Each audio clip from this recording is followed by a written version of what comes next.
Bushtucker. You might picture outback survival or boutique dining with a side of wank, Malcolm Douglas or Malcolm Turnbull, but it's not a digestive dichotomy. Bushtucker is a system, a machine that kept an entire continent fed and healthy for tens of thousands of years, through fire, flood and famine. Bush foods are so nutrient dense they rival the gravitational pull of Australia's celestial bodies, without giving you their planetary BMI reading.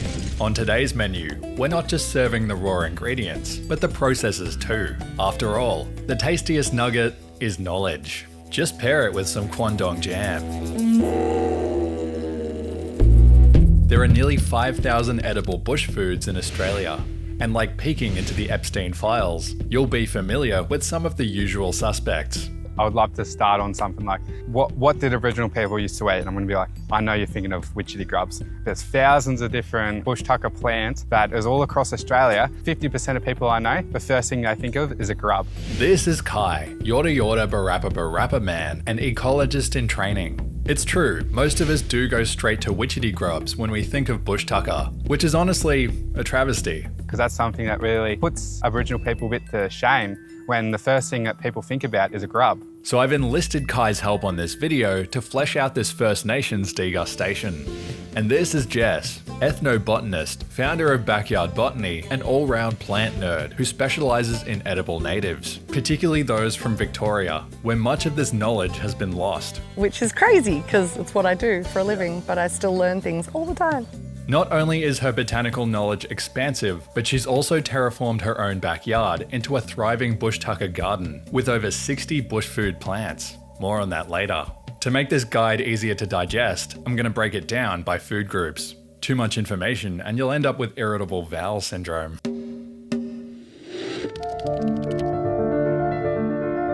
Carbs are a lot like Guy Sebastian singles, foundational for human flourishing. The most prolific native carb is murnong, or rather, it was. This cute yellow flower bears a resemblance to the introduced flatweed. While I admire the foreign weed's ability to make lawn owners seethe, they have the nutritional value of a tazo. But murnong's golden crown heralds a richer stash below, the yam, daisy. Tubers like murnong and dianella are a key source of nutrition containing starch and sugars much like a potato. However, murnong has a sweet taste like coconut or parsnip. Yam daisies were once widespread across southeastern Australia, thanks to First Nations agriculture. They cleared the land for murnong crops, sowed the daisies by hand, and aerated the soil with digging sticks, which accelerated their growth. But there was another secret ingredient: fire. So what you want to do is you want a cool burn over the landscape. You want to do that when the flowers aren't blooming. And the light burn is like cooking up potato chips. And it roasts the tubers and it swells them up. So when you pull it out, you get a bit more out of it and it tastes a lot better as well. So it's like cooking it in an oven. When the first Europeans arrived, they described finding fields of gold, 100 years before the welcome nugget. When settlers first came over here, there were abundant Microceres lanceolata, a species of yam daisy. And back in the day, they talk about fields and fields as far as you can go. Within the space of a century, sheep and cattle grazing all but ended their golden age. Not the first time woolies have contributed to a food shortage. As the hooved animals comes, the soil gets pushed down and more compacted, and they're greedy pigs. So they come in and they just pull, and they pull the roots out of the ground. Well, there's song lines that we've traced from Wurundjeri all the way to the Murray, and it's just a field. It's a field of darkness when I look at it. It's just so empty, and there's so much more potential. But there was a glimmer of light in an unlikely place. The lanceolata was thought to have been extinct, and it's now been found in a cemetery about 10 or 15 years ago over in Geelong. And the reason that it was found was because there was a fence surrounding it, and so the grazing animals that were brought over with settlement couldn't get to them. So the fact that they're now back in cultivation is a true testament to their perseverance through time. On another branch of starchy goodness, we need to look at this tree. This is a bunya pine, native to New South Wales and Queensland. These majestic giants evolved some odd 200 million years ago and brushed shoulders with Muttaburrasaurus. But that's not even the most interesting thing about them. This is. The Aldi brand pineapple before you isn't actually a fruit, but a pine cone. At 10 kilos, they're the heaviest in the world, and they will drop at random from 30 meters up, with their velocity going terminal around the same time as your prognosis. In nanny state Australia, cone smokes you. Beneath this tough exterior is something more inviting.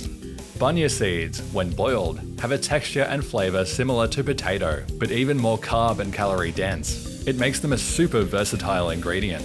During bunya season, they were traditionally harvested by First Nations who climbed the enormous pines, then cooked and shared these seeds at large corroborees, feeding mobs who travelled from all across the region. And it's not every day you get a farm-to-table experience in Jurassic Park.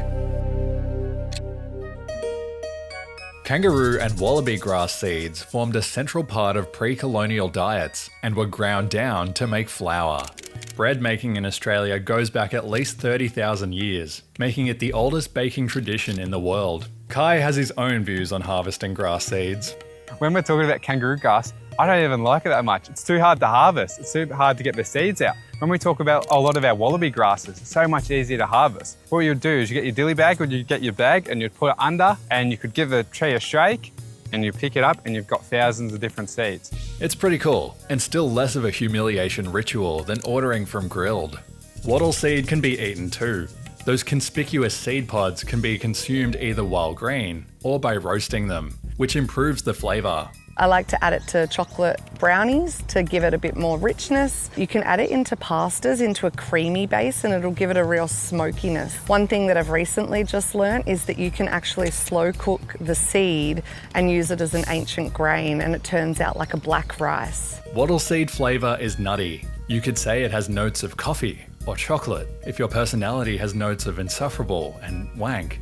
Mine certainly does. But there's an important thing to remember when eating wattle. Not all wattles are edible. There's only 13 that have been nutritionally panelled with toxicology reports. So you have to be really careful when you're grinding down seeds specifically. So even a teaspoon of ground wattle seed, if it's the wrong species, could be toxic. Wattle seed, while being a great source of carbs and fibre, is also high in... Yes, that's right. Often more so than chickpeas and lentils. But before you gym maxers start swallowing seed, we need to diversify our assets. Suck down some meat too. Long before Red Rooster was roasting chooks, Indigenous folk were smashing kangaroos, emus, goannas, possums, crocodiles, and snakes on the regular. The traditional owners hunted strategically so as to never crash their populations, using one very simple rule. So you only take about 10%. That's what elders say. 10% is a lucky number for anything from Bushtucker to hunting. You only take what you need. As well as a food source, native game served as an indicator of the land itself. When you look at the landscape, a good way to read country is if you see a joey with a kangaroo, you know in healthy country. They only breed when there's abundance of food. So we know we can eat the kangaroo, but not only that, you know the grasses are thriving, so you've got plenty of damper because we can see the joey. The people of the Murray specialised in hunting ducks with ruthless efficiency, but not in the way that you'd expect. They used reeds. So the bulrush, or what I call it kabungi, is a staple food, and what you do is just like a carrot. You chew it like this, and as you chew, you're left with a bit of string that's about this big, and you would connect it, and we used to weave that into duck nets. And the duck nets would go from one side to the river to the other. And what you would do is you would hold it up like this, and there'll be a good photo to show. And then you'd have your boomerang, and you would have someone throw it not at the ducks, you'd throw it straight up in the air. And it hovers, and it's like a bird of prey or a kestrel. And the ducks hover down, and the settlers talk about the First Nations catching ducks effortlessly. They would catch up to 150 ducks in 5 seconds. With such a surplus of protein, many of them grew to be much taller and stockier than other Indigenous people of the time. An often neglected bushtucker is seafood. Fish, of course, but also mussels, crayfish, mud crabs, and eels. The hunter-gatherer oversimplification of Indigenous culture ignores the fact that they used sophisticated traps and dam systems for a continuous caloric supply. This aquaculture became so successful that some groups, like those at Budgebim, were able to build a permanent settlement there because they had such a reliable protein source. But the system goes deeper still. The breeding cycle of fish can be tracked through the stars. The constellations representing many animals in indigenous culture correspond to real changes in their life cycle on Earth. And right now, we've got Octogot, or the Murray cod, in the night sky. And he's just about to leave. And we know he's a Murray cod because he's got a red star under his belly. And once he leaves the night sky, we know the water is warmer. The Murray cod lays all his eggs, and then you can go and you can eat. So once the eggs have laid, we can also make up some damper with the kangaroo grass because it's hit that warmer weather where the kangaroo seed drops and you can collect the seed and crush it up and make it into damper. So you've got your carbs, and then from your fish, you've got your fatty and protein. Everything's connected in our culture. Beyond the dams and traps, certain plants, when mixed together, can create a potent fish poison, which sucks the oxygen out of the fish's gills, immobilizing them. They used to have indigo. And what you do is you get that and you crush it up with a certain sort of something that I'm not allowed to tell you, or else you'll go fishing for it. And what you do is you put it in billabongs and you throw it over the water and the fish come up. And it's like a shock for them. And you go up and you can just grab whatever you like. This elite gamer move allowed indigenous folk to harvest fish in an area of effect attack without expending energy or permanently contaminating the water supply. Animal crossing. Yeah, animals be crossing my stun radius. I will echo Kai's point. Don't try this at home. We don't need dudes on Hinge having more access to fish. Eggs also played an important role in the pre-colonial diet. The largest and most beautiful of all eggs belongs to the emu. Truly a shell of his latter self. With emu eggs, they're full of protein. You can get about 15 emu eggs in one nest, but you could never eat 15 emu eggs from that nest. And that's what the emu in the sky teaches us. So in the emu in the sky, when you look up at the constellation, when he's sitting, we know he's sitting on his eggs. You know you don't touch the eggs, they're starting to turn into chicks. And when you see the emu standing, they would have that emu crawler, they would whack it, and then the emu gets up thinking there's a hot Sheila emu around. So he goes up checking her out, and then you come around and you collect the eggs. But as the elders say, you only take less than half. As an emu, you're either laying or waiting to get laid. But these weren't the only eggs on the menu. Water bird species also made up the roster. Ducks, geese, and swans. The Yorta Yorta people had a particularly special relationship with the brolga. And the brolga's eggs were super easy because that relationship they had with some of the tribes, brolga would nest right next to you, meters away, and they would come and join the corroborees and they would come and dance. They could go off and get some food and they would leave the young ones with the mobs at camp because they just knew that nobody was going to harm them. As we know, if we sit on our backyard and we feed our magpies or we feed any of our animals, you build that relationship with them. Eggs may be kilojoule dense, but I think we need to go denser.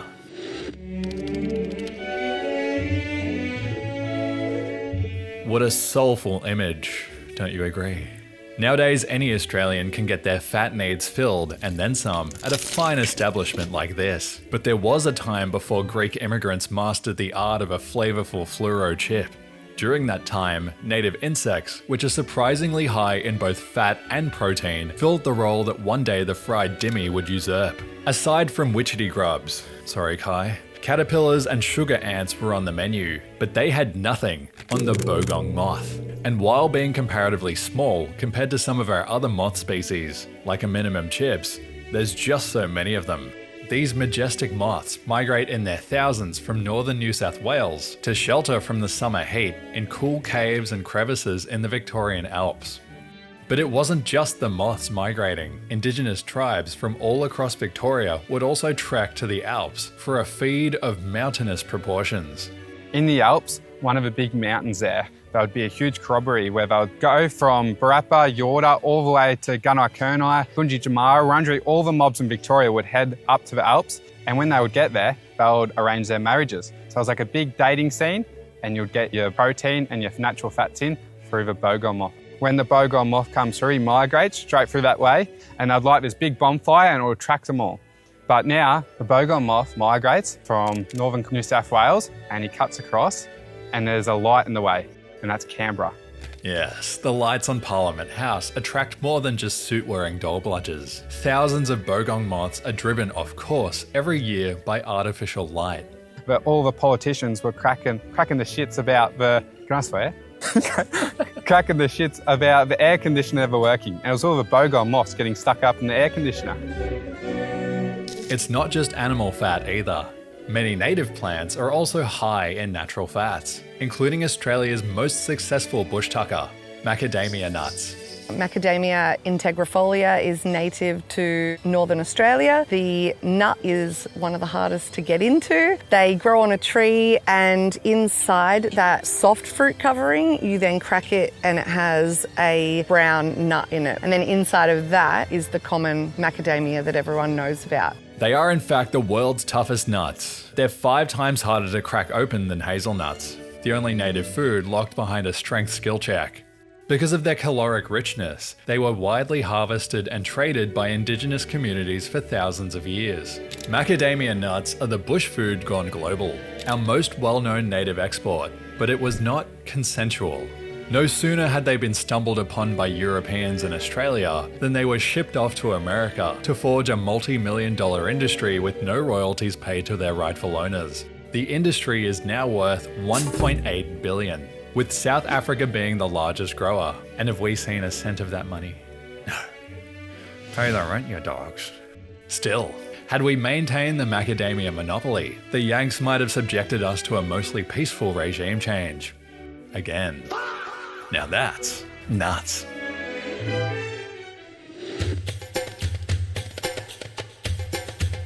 We need to frickin' talk, mate. There's been a lot of murmurs about your lack of native fruit knowledge. Although, I'm sure these rumours are spurious at best. But in case you don't know, many of them contain a far higher concentration of vitamins compared to their Northern Hemisphere counterparts. Having to adapt to selective pressures like extreme heat, drought, and high UV exposure forced native plants to evolve. Superfruits. A prime example is this, a quandong. Now this desert-dwelling tree doesn't look like anything special, bloody Anko eucalyptus. But when Christmas rolls around, they receive a festive glow-up. It produces these incredible red bauble berries around Christmas time, which is insane to see in the wild.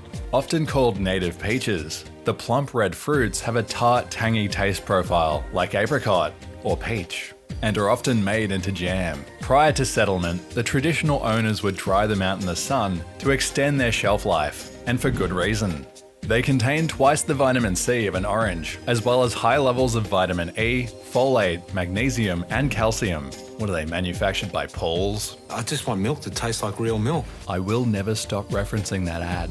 It's absolute cinema.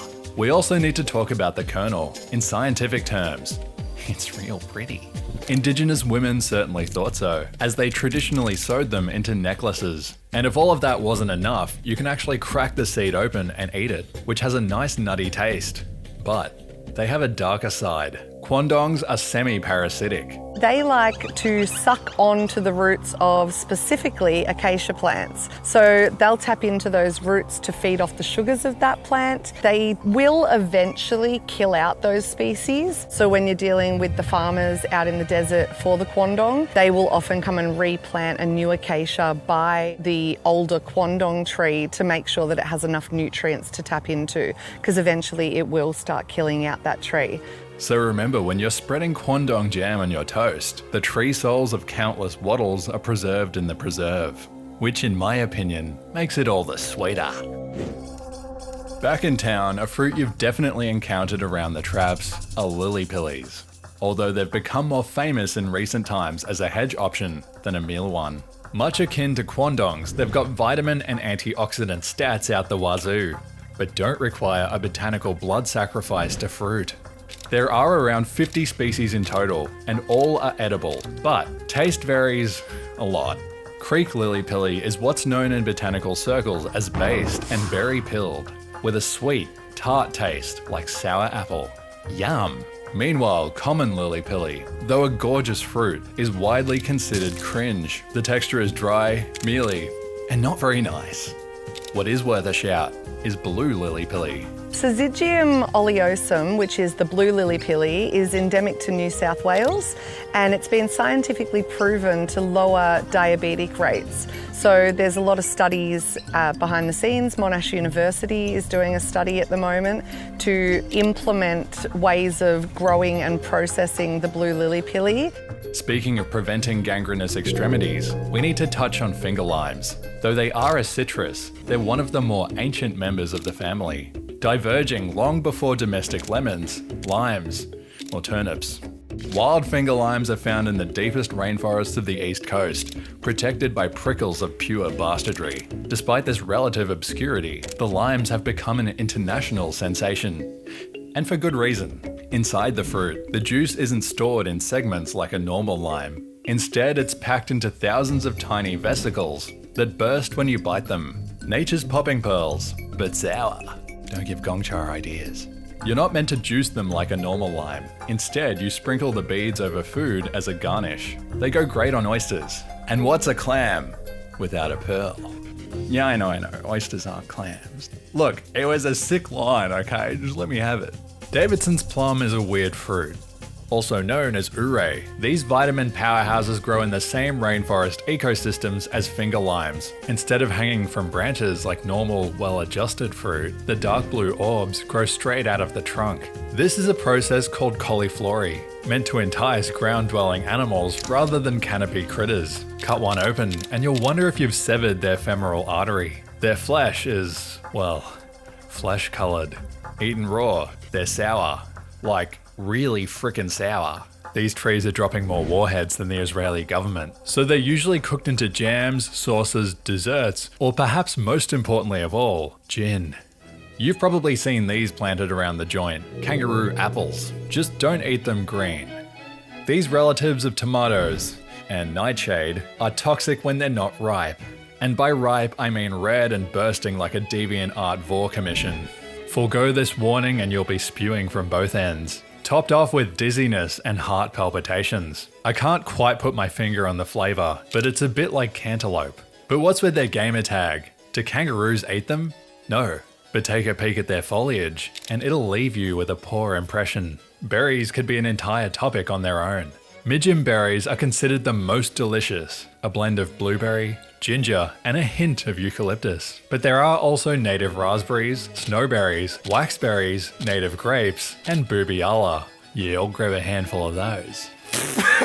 But a native berry that's scandalously underappreciated are munchries. Munchries are really special to me. They are Victorian native. They get around about the size of a blueberry, but they do have more antioxidants in them and better nutritional value for us. They are a ground cover plant. They just are happy to creep along under any of your plants in your garden, and they produce these little berries that look like a mini red and green apple, and they taste like a spiced custard apple. This drought-resistant plant thrives in the soil equivalent of TikTok, albeit an actual wasteland rather than a spiritual one. This has the upside of making them virtually unkillable in the garden. And that toughness carries over to the kitchen.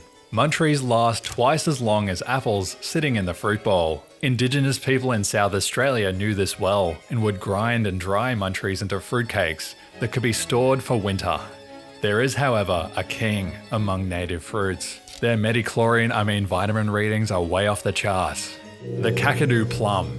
These unassuming little green fruits have the highest recorded vitamin C content of any natural food, 100 times more than oranges and 20 times more than the so-called heavy hitters, guava.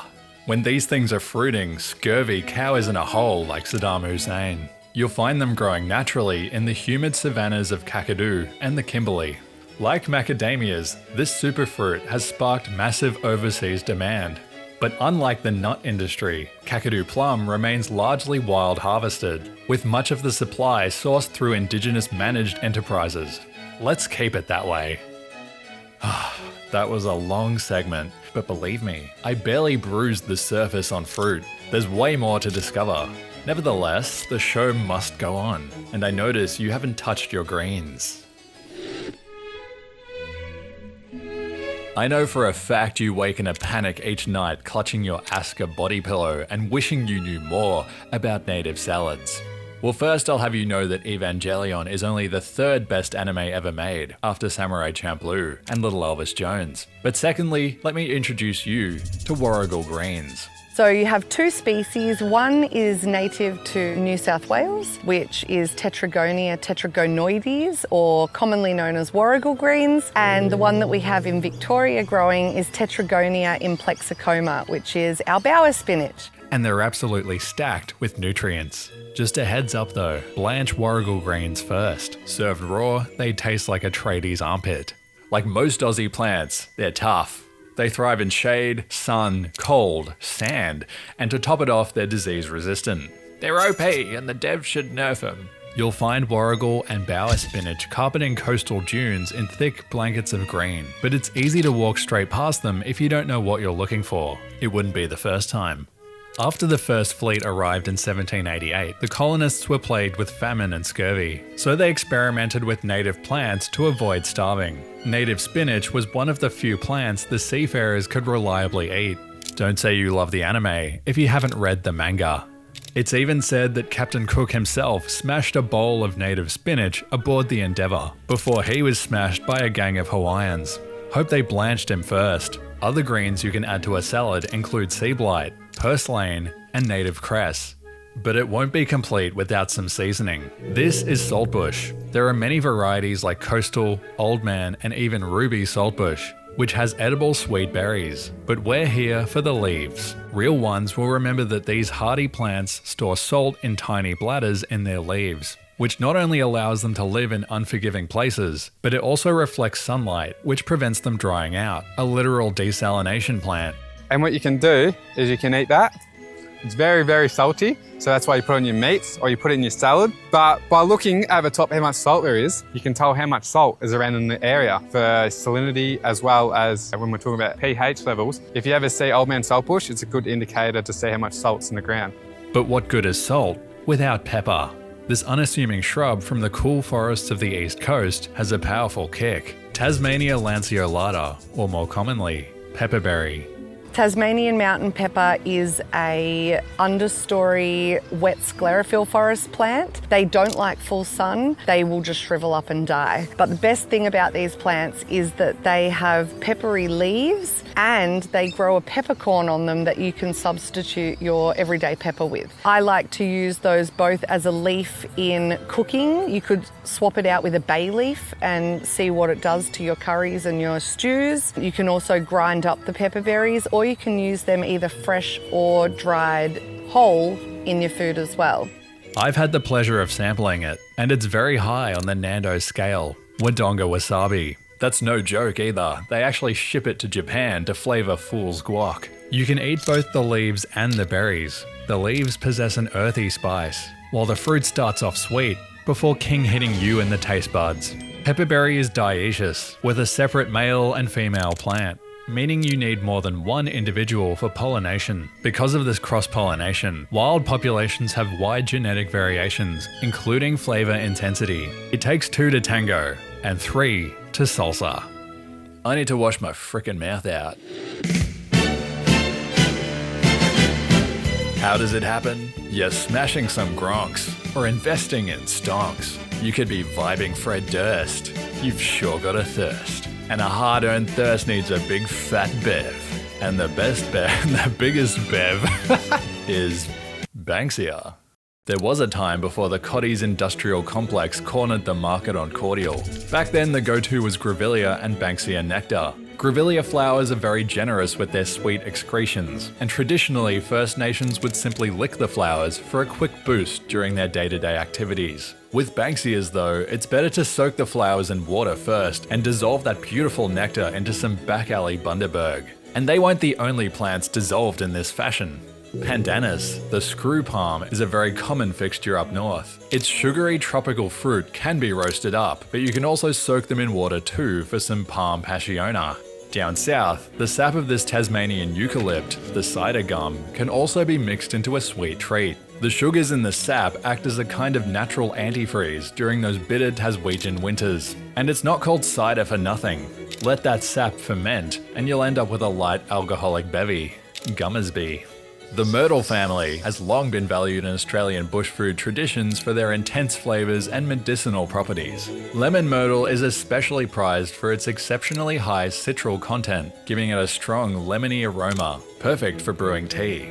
And all I do is I pick a couple of mature leaves off my tree, scrunch them up, pour boiling water over it, and normally I'll add maybe a dehydrated quandong into the pot as well for a little bit of sweetness. They're high in antioxidants, they're antimicrobial, antiviral, so it's pretty much a cough medicine in a cup. And it's not surprising considering the essential oil within myrtle leaves originally evolved to ward off fungal infestations, and it sure beats doing shots of Caniston. But while lemon myrtle hogs the spotlight, it's also worth noting aniseed myrtle, which has a sweet licorice taste. Or how about cinnamon myrtle with a warm, comforting spice profile?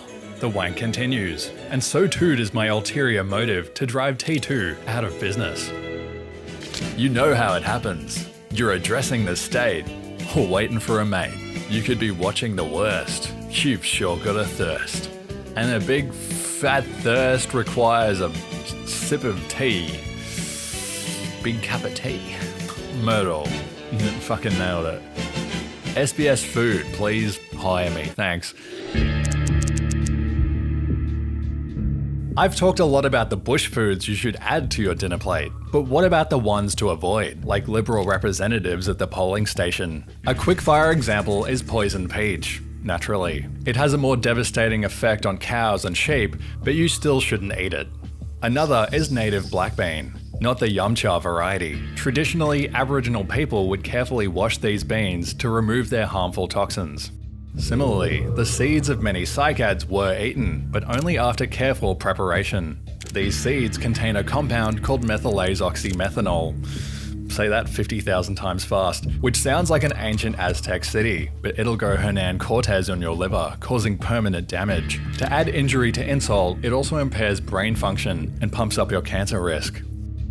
Finally, there's one with a more storied reputation. This aquatic plant might look like a water lily or a clover, but it's neither.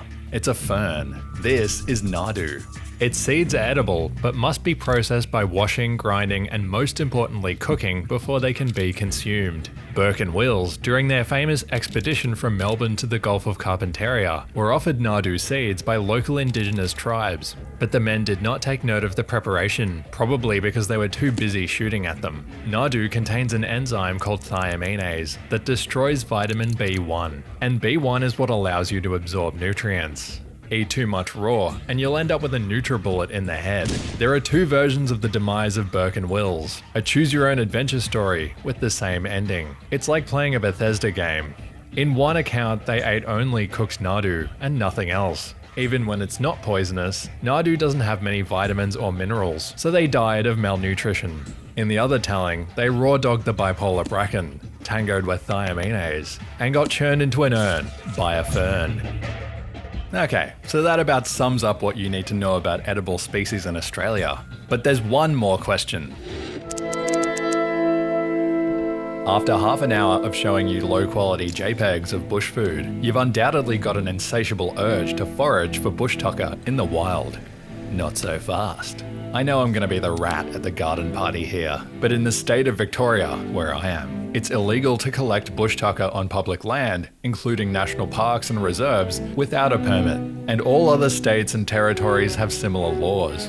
Before you start seething incoherently, punctuated only with mentions of the nanny state and Dan Andrews, hear me out. If I talk up how great Bushtucker is to potentially hundreds of thousands of viewers, and even a fraction of them go foraging, they'll plunder the bush like shoppers ransack Coles after a destabilizing Middle Eastern conflict. I want to share this information, but my priority, as always, is to protect the ecosystem. As much as you might hate it, I support the laws. And if you want to forage, get a permit. There is, however, a far better alternative to foraging: growing. Jess turned what used to be a standard suburban yard into something much more productive. I moved into a house about 8 years ago and it was manicured lawns, box hedges, it had cyclone fencing. So we pulled it all out and we have been working on building a food forest ever since. So I have around 67 or more native edible species. I have 2 that still need potting up because I keep stockpiling plants for my doomsday prepping.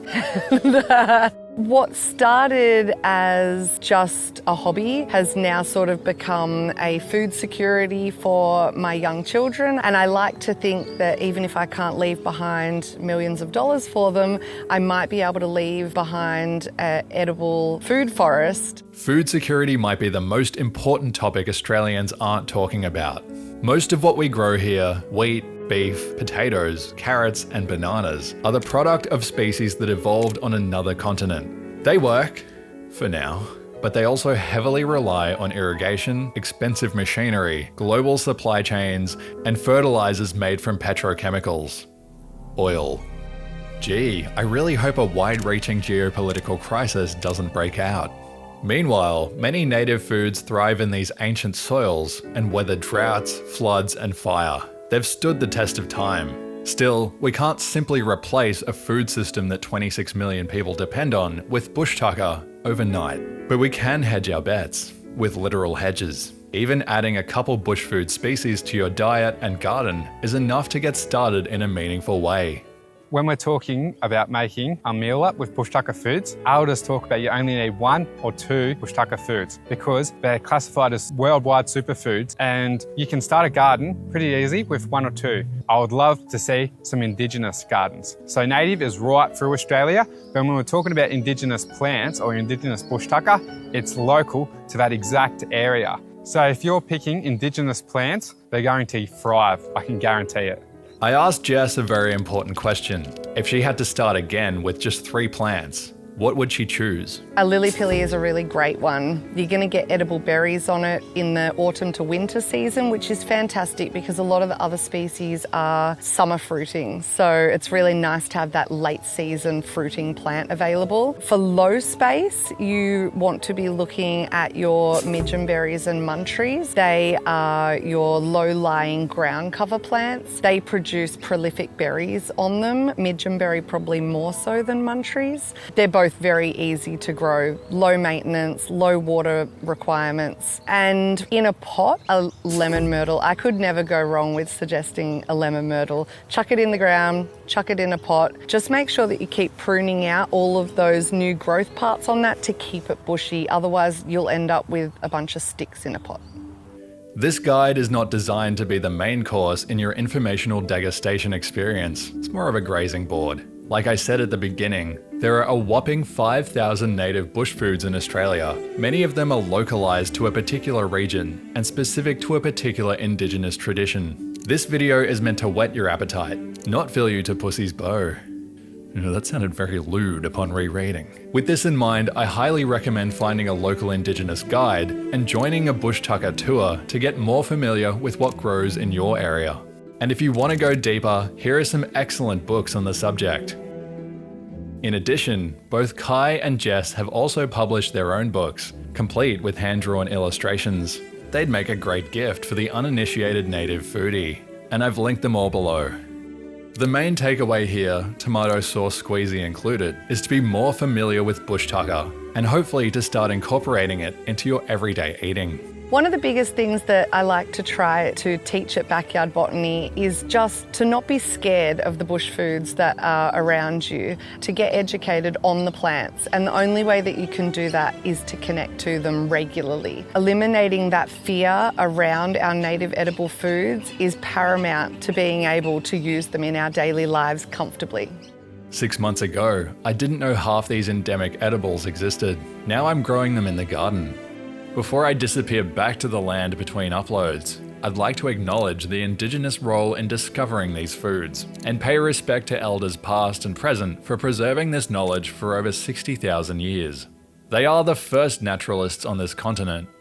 So when sourcing Bushtucker, I recommend buying produce and plants from Indigenous-owned suppliers. I've linked a few in the description as well. Bushtucker. Delicious and nutritious. always was, always will be.